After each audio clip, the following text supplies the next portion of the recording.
Hello guys, welcome to my YouTube channel news today. Jammu Kashmir से धारा 370 हटाने के बाद पहली बार लद्दाख में चुनाव हुआ है और चुनाव के रिजल्ट सामने आए हैं और इस रिजल्ट में इंडिया गठबंधन यानी कि कांग्रेस और नेशनल कॉन्फ्रेंस के जो गठबंधन है उन्होंने बम्पर जीत दर्ज की है। टोटल 26 सीटों पर चुनाव हुआ था। 26 सीट में से 22 सीट पर इंडिया गठबंधन ने जीत दर्ज की है।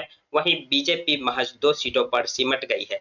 2 सीट अन्य के खाते में यानी निर्दलीय उम्मीदवार ने जीत दर्ज की है। जैसा कि आप जानते होंगे, 5 अगस्त 2019 को केंद्र सरकार ने जम्मू कश्मीर से धारा 370 को निरस्त कर दिया, जिसके बाद जम्मू कश्मीर को 2 केंद्र शासित प्रदेश, एक लद्दाख, दूसरा जम्मू कश्मीर में बांट दिया गया। धारा 370 खत्म होने के बाद पहली बार लद्दाख में चुनाव कराए गए हैं, जिसके परिणाम आ चुके हैं। चलिए तो हम लोग इस इलेक्शंस के परिणाम को और डिटेल्स में जानने की कोशिश करते हैं। साथ ही साथ इस इलेक्शंस के परिणाम आने के बाद अलग-अलग राजनीतिक दल की तरफ से इस पर अपनी तरफ से प्रतिक्रिया भी दी गई है, चाहे वो कांग्रेस पार्टी हो या फिर नेशनल कांग्रेस के जो सीनियर लीडर फारूक अब्दुल्ला हो, सभी की तरफ से प्रतिक्रिया आई है। हम इन राजनीतिक दलों के प्रतिक्रिया को भी जानेंगे। आप लोगों से रिक्वेस्ट है कि आप इस वीडियो को कंप्लीट देखें। अगर मेरे चैनल पर नए हैं तो प्लीज चैनल को सब्सक्राइब कर दीजिए, वीडियो को लाइक कर दीजिए। यहाँ पर आप अलग-अलग अखबारों के हेडलाइंस को देख सकते हैं। केंद्र शासित प्रदेश लद्दाख में हुए स्वायत्त पर्वतीय विकास परिषद कारगिल में विपक्षी गठबंधन इंडिया को जबरदस्त जीत मिली है।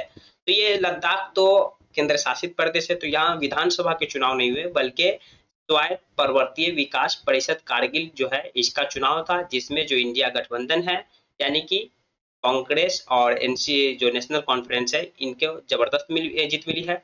नेशनल कॉन्फ्रेंस यानी कि एनसी और कांग्रेस ने कुल मिलाकर 22 सीट पर कब्जा किया है। चुनाव के नतीजे को बीजेपी के लिए वेक अप कॉल बताया जा रहा है, क्योंकि बीजेपी को महज 2 सीटें मिल पाई है। 5 अगस्त 2019 को केंद्र सरकार ने धारा 370 को खत्म किया था और लद्दाख को केंद्र शासित प्रदेश बनाया था।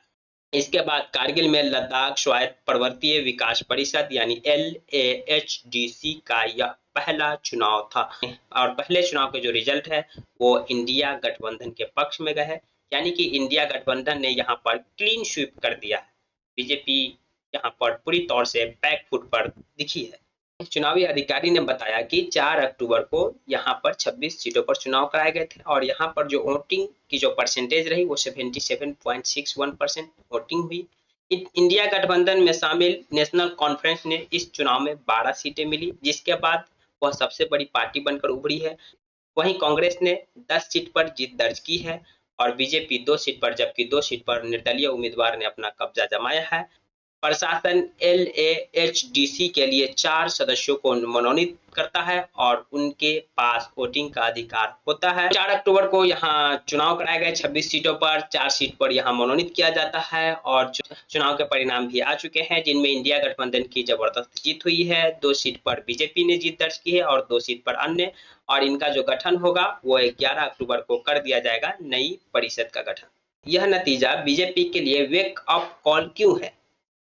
दरअसल धारा 370 हटाने के बाद से जम्मू कश्मीर और लद्दाख में विधानसभा चुनाव नहीं हुए हैं।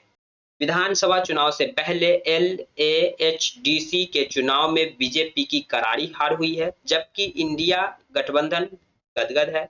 ऐसे में बीजेपी के लिए यह चुनाव वेक अप कॉल है। बीजेपी को केंद्र में लगातार तीसरी बार सत्ता से रोकने के लिए ही विपक्षी दल एकजुट हुए हैं।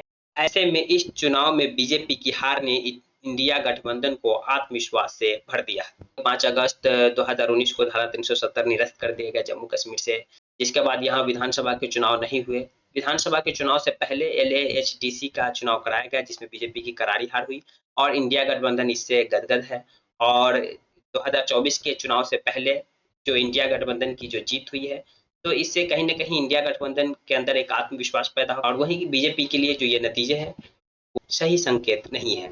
चलिए हम जान लेते हैं कि नतीजे पर ट्वीट कर उमर अब्दुल्ला ने क्या कहा।